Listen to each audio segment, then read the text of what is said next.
राम राम जी सभी भाई बहनों को। मैं हूं बाबा रामदास और आप देख रहे हैं बाबा की खरी खोटी। पिछले दिनों था विनेश फोगाट पहलवान पेरिस ओलंपिक से वापस आई, तो हजारों लोगों ने उनका स्वागत किया और इंदिरा गांधी इंटरनेशनल एयरपोर्ट से उनके गांव तक की दूरी, जो कि 170 किलोमीटर के आसपास है, उसको पूरा करने में उस जुलूस को 12 घंटे से ज्यादा लगे। हजारों लोगों ने रास्ते में रोक रोक के स्वागत किया। ये सारी खबरें आपने नेशनल मीडिया पे और सोशल मीडिया पे पढ़ी होंगी। अब नेशनल मीडिया का यही काम है, पर नेशनल मीडिया के साथ सबसे बड़ी प्रॉब्लम है कि वो कभी भी खबरों की तह में नहीं जाती। वो सिर्फ सुपरफिशियल रिपोर्टिंग करती। और ऐसा बताया गया कि विनेश फोगाट पहलवान का हरियाणा में बहुत जबरदस्त स्वागत हुआ, समाज ने किया। पर क्या वाकई वो समाज के द्वारा किया गया स्वागत था? आइए जरा इसकी पड़ताल करते हैं। अच्छा, एक और पहलवान भी आया था ओलंपिक से ब्रॉन्ज मेडल लेके, अमन शेरावत। उसका भी रिसेप्शन हुआ, उसको भी लोगों ने रिसीव किया, पर उसमें एक भी हरियाणा की कांग्रेस का या बीजेपी का या किसी पार्टी का नेता नहीं था उस रिसेप्शन, या दिल्ली का। कौन था? हिंदुस्तान के सारे पहलवान थे, जो भी 10 20 50 100, पूरा छत्रसाल स्टेडियम था। दिल्ली के सभी अखाड़ों के कोचेस थे, खिलाड़ी थे। हरियाणा के सभी उस्ताद खलीफाओं का रिप्रेजेंटेशन था। सभी उसके गांव के लोग थे, उसके अखाड़े के लोग थे, उसके दोस्त मित्र रिश्तेदार थे, कोचेस थे, हरियाणा के अखाड़े वाले थे। कहने का मतलब वो 100%, 100% जो लोग थे वो कुश्ती जगत, खेल जगत के थे और समाज के असली रिप्रेजेंटेटिव्स थे। छत्रसाल स्टेडियम के पहलवान थे, कोचेस थे।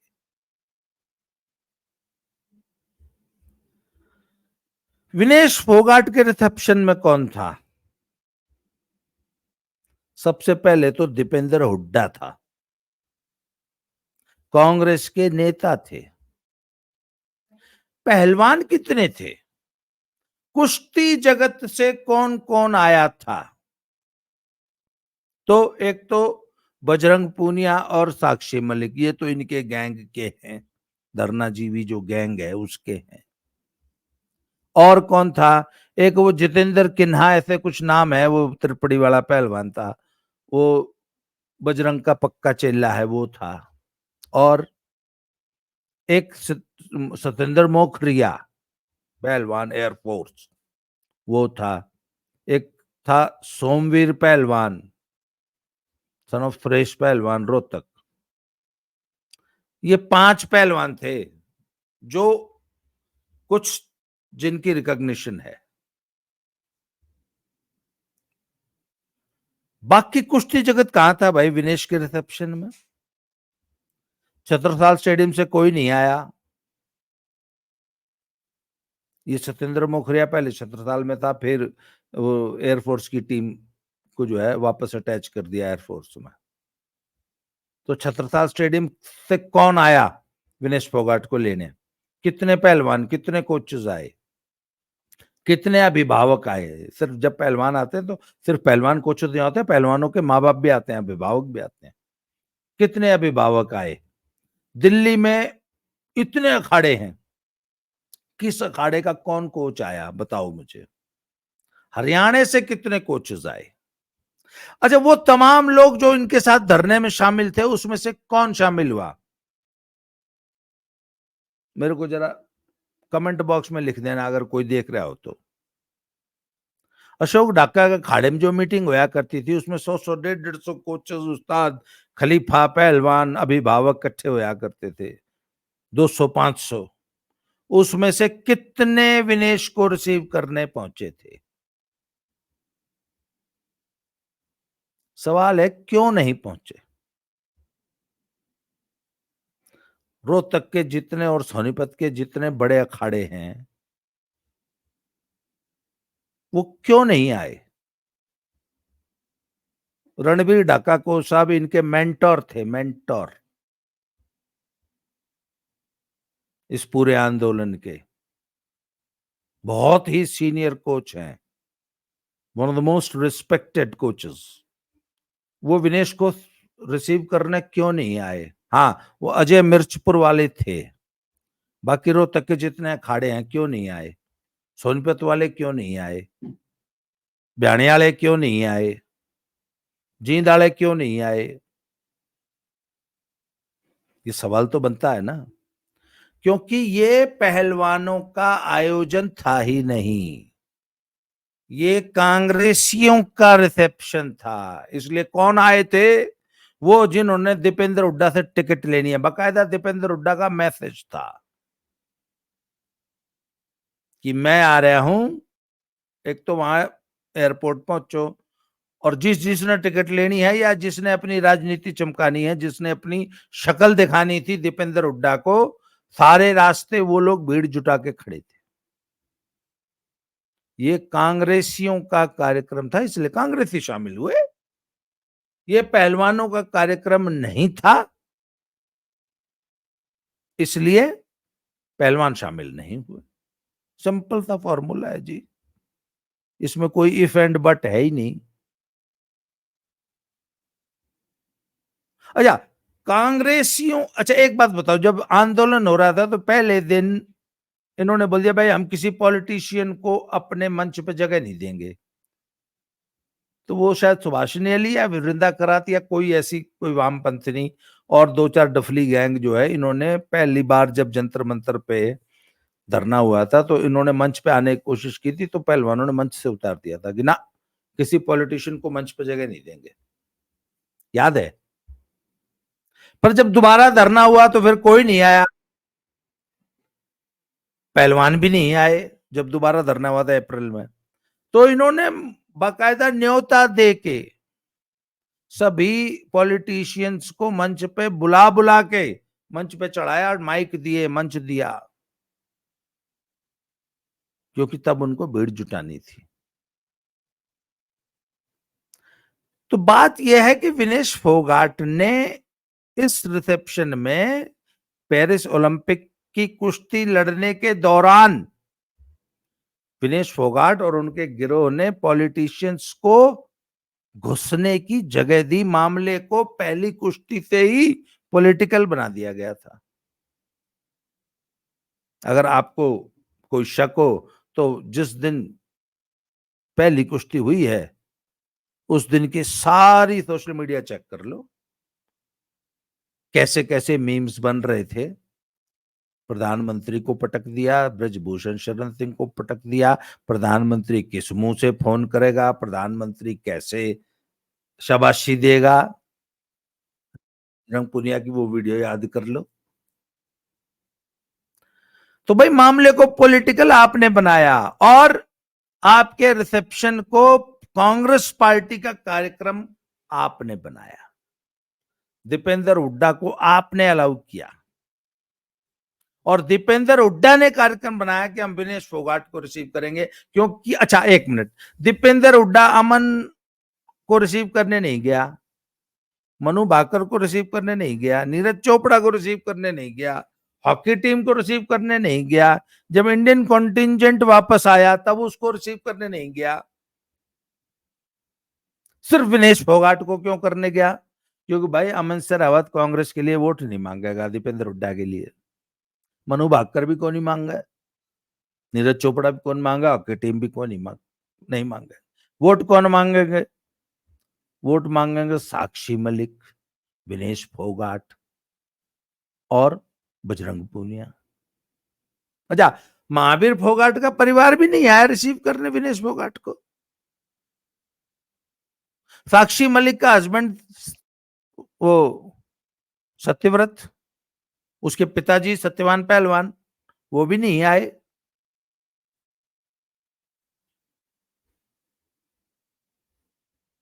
क्यों नहीं आए भाई? खुद परिवार ही नहीं आया रिसीव करने।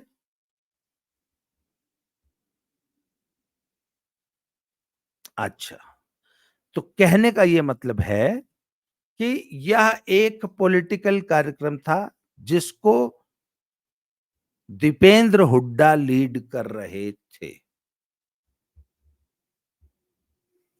और ये दीपेंद्र हुड्डा का ही निर्देश था कि तुम तब आओ जब सारे के सारे बाकी पहले आ चुके हो। 14 अगस्त को, अच्छा, जब इंडियन कॉन्टिंजेंट आया तब की सुन लो।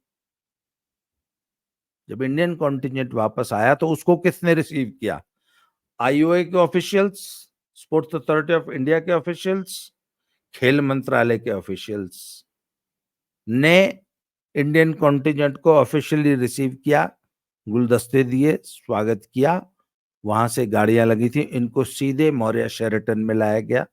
सारा इंडियन कॉन्टिंजेंट मौर्य शेरेटन में ठहरा।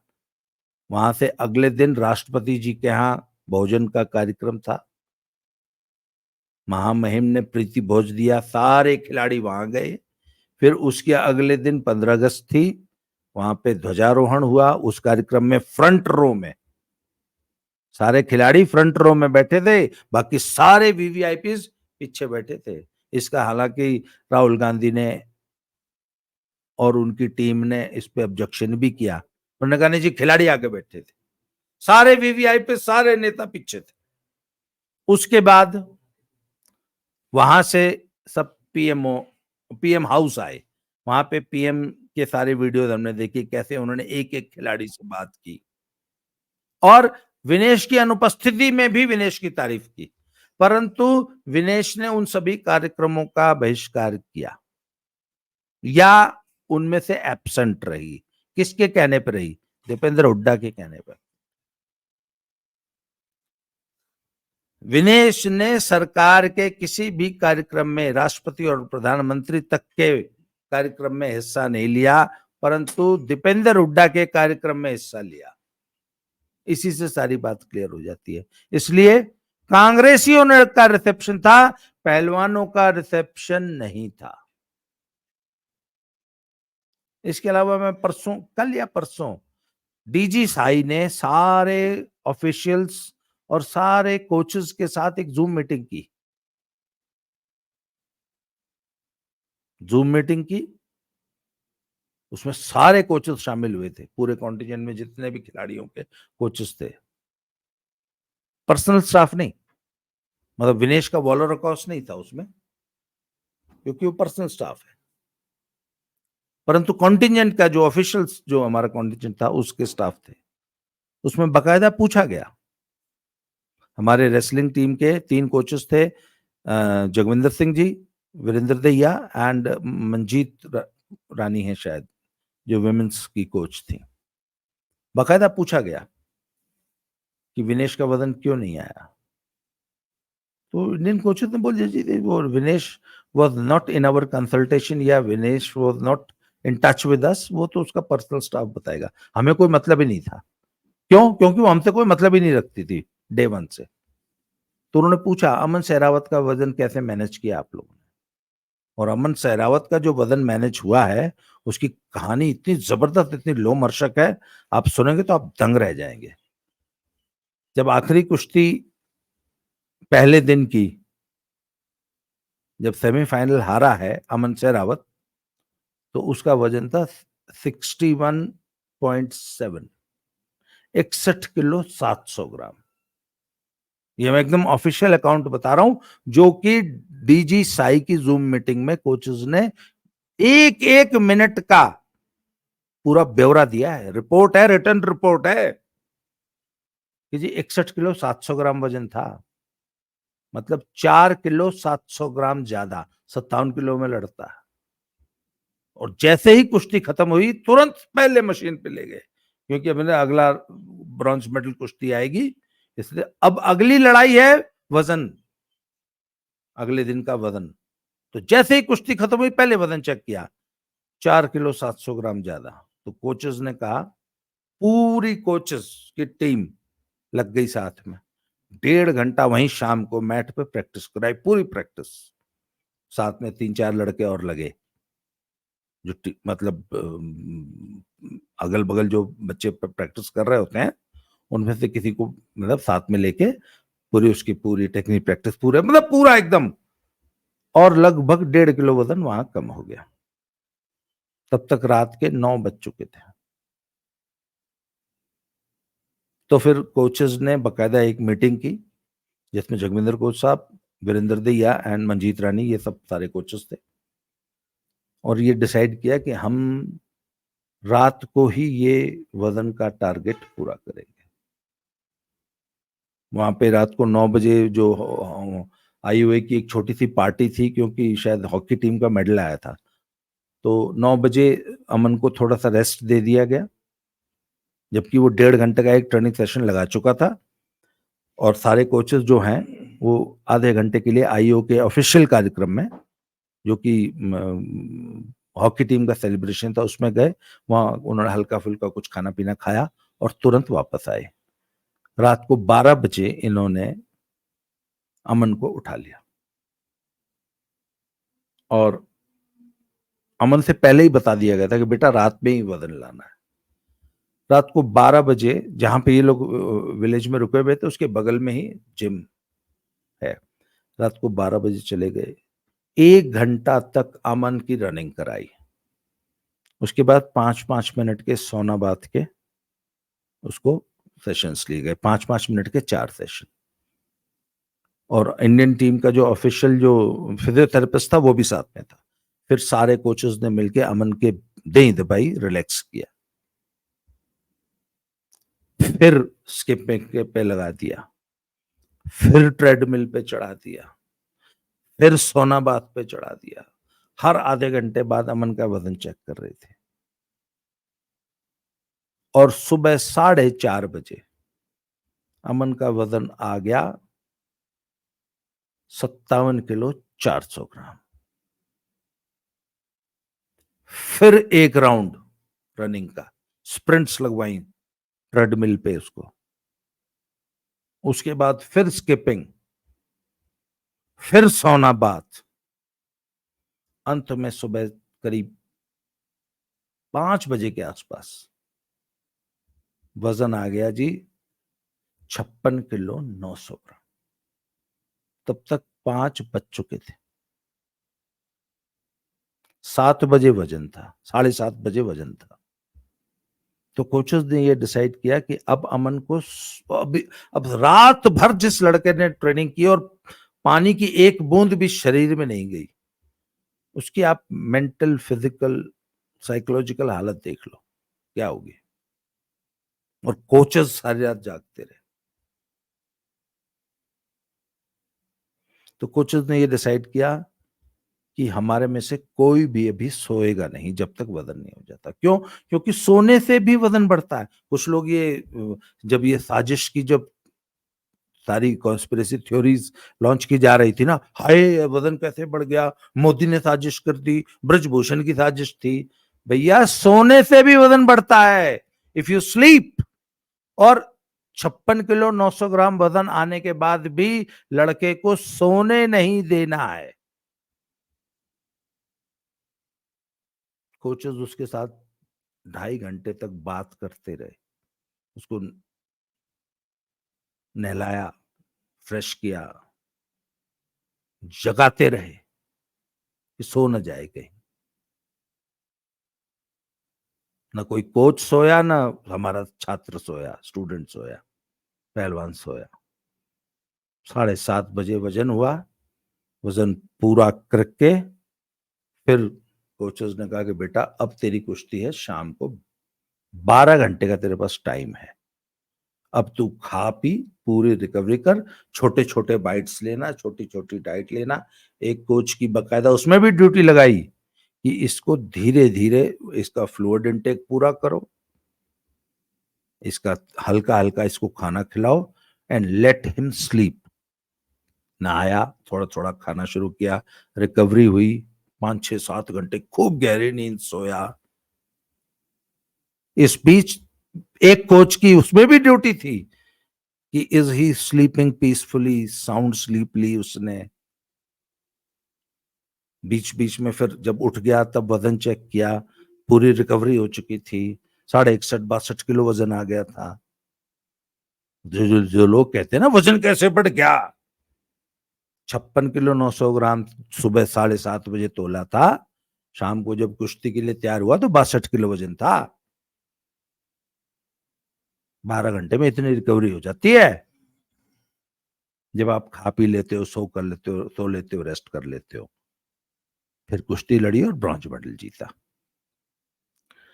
तो ये कहानी है अमन सहरावत के मेडल की। ये कहानी है अमन सहरावत ने कैसे अपना वजन मेंटेन किया और कैसे कोचेस ने सारी रात जाग के वजन लाए।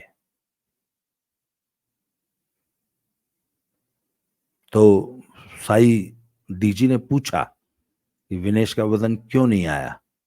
बोला जी ये तो उसके पर्सनल स्टाफ, पर्सनल कोचेस बताएंगे। उन्होंने बोला फिर भी आपको क्या लगता है, आपकी क्या ऑब्जर्वेशन है। उन्होंने कहा जी उसका वजन एक्चुअली जो था 60 किलो था, 60 किलो से वो 50 लेके आई थी। तो जब 10 किलो बॉडी वेट आपने रिड्यूस किया होता है, फिर जब एक बार बॉडी रिकवरी कर लेती है तो वापस पूरा का पूरा एक रात में 12 घंटे में वो वजन तोड़ लेना आसान नहीं होता। वो बहुत ढीठ वजन होता है, वो नहीं टूटा। यही हो गया। खैर, वॉलर अकॉस और उनकी टीम तो अपनी रिपोर्ट सबमिट करेगी, पर आज के वीडियो का मैं इतना जानता हूं कि विनेश फोगाट ने अपने इस पूरे केस को पॉलिटिसाइज किया है। विनेश फोगाट एक पॉलिटिकल टूल बन गई हैं और अभी भी वो सिर्फ और सिर्फ राजनीति कर रही हैं। आज ही मुझे किसी ने बताया कि अब खटखड़ टोल पे उनका सम्मान होगा। खटखड़ टोल आपको पता ही है, किसानों का, किसान आंदोलन का एक वेन्यू है। तो अब खटखड़ टोल पे जाके अपना सम्मान, पहलवान तो अब करे नहीं सम्मान, तो चलो पॉलिटिशियंस ही करेंगे जी। तो सब आज के लिए इस वीडियो में इतना ही। अगले वीडियो में फिर से मिलते हैं जी। Thank you very much.